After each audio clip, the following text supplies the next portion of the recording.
আসসালামু আলাইকুম রহমতুল্লাহ। প্রিয় বন্ধুগণ, এই ভিডিওর শেষ 2 মিনিট না দেখলে আপনি সম্পূর্ণ বিষয়টি বুঝবেন না। আজকের ভিডিওর টপিক ইরান, আমেরিকা ও ইসরায়েল নিয়ে আলোচনা করা হবে ইনশাআল্লাহ। গুরুত্বপূর্ণ একটি বিষয় নোট করে রাখুন। ইরান, আমেরিকা ও ইসরায়েল নিয়ে কুরআন ও সহিহ হাদিসে সরাসরি আধুনিক রাষ্ট্রের নাম উল্লেখ নেই। তাই আমরা কুরআনের আয়াত, সহিহ হাদিস এবং ইসলামী ইতিহাসের আলোকে ন্যায় অন্যায়, ইহুদি জাতি, পারস্য, ইরান, রোম, পশ্চিমা শক্তি ইত্যাদি বিষয়ে আলোচনা করব। অনুমান বা গুজব নয়। ভিডিওটি মনোযোগ সহকারে শুনুন। ইরান, আমেরিকা আর ইসরায়েল, এই 3 শক্তির সংঘাত কি কেবল রাজনৈতিক, নাকি এর পেছনে আছে এমন কিছু ভবিষ্যৎবাণী যা 1400 বছর আগে কুরআন ও হাদিসে উল্লেখ রয়েছে? আজকের এই ভিডিওতে আমরা আবেগ নয়, দলিল দিয়ে কথা বলবো ইনশাআল্লাহ। কোরআনের আয়াত, সহিহ হাদিস এবং ইসলামী ইতিহাসের আলোকে জানব শেষ যুগে কি হবে। ভিডিওটি শেষ পর্যন্ত দেখুন, কারণ শেষ অংশে থাকবে সবচেয়ে গুরুত্বপূর্ণ হাদিস। পারস্য, বর্তমান ইরান সম্পর্কে কোরআনের ইঙ্গিত। কোরআনে সরাসরি ইরান বলা হয়নি, কিন্তু পারস্য সাম্রাজ্যের কথা এসেছে। আল্লাহ পাক রব্বুল আলামিন সূরাতুর রুমের 2, 3, 4 নম্বর আয়াতে বলেন, গলিবাতির রুম ফি আদনাল আরদি ওয়া হুম মিন বাদি গলাবিহিম সায়াগলিবুন।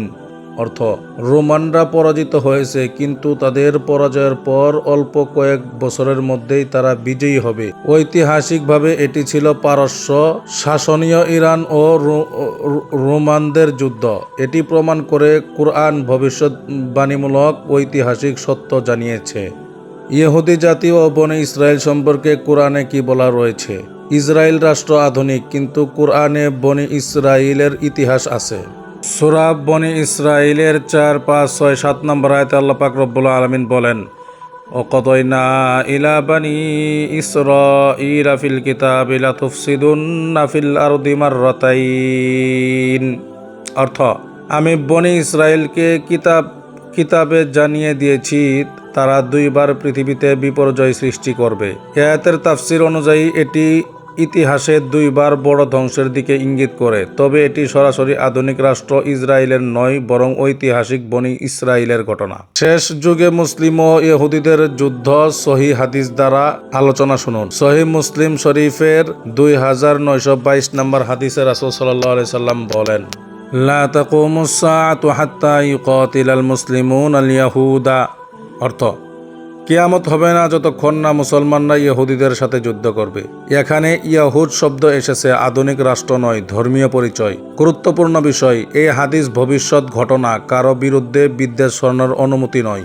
পশ্চিমা শক্তি সম্পর্কে হাদিস। রাসূল সাল্লাল্লাহু আলাইহি সাল্লাম রোমানদের বাইজেন্টাইন উল্লেখ করেছেন। সহিহ মুসলিম শরীফের 2898 নম্বর হাদিসে রাসূল সাল্লাল্লাহু আলাইহি সাল্লাম বলেন, তোমরা রোমানদের সাথে শান্তি চুক্তি করবে, তারপর একত্রে শত্রুর বিরুদ্ধে যুদ্ধ করবে। অনেক আলেম বলেন, রোম এখানে ইউরোপীয় পশ্চিমা শক্তির প্রতীক হতে পারে। ইসলামিক শিক্ষা যুদ্ধ নয়, ন্যায় প্রতিষ্ঠা করা। সূরা মাইদার 8 নম্বর আয়াতে মহান আল্লাহ পাক রব্বুল আলামিন বলেন, কোন জাতির প্রতি বিদ্বেষ যেন তোমাদের ন্যায় বিচার থেকে বিরত না রাখে।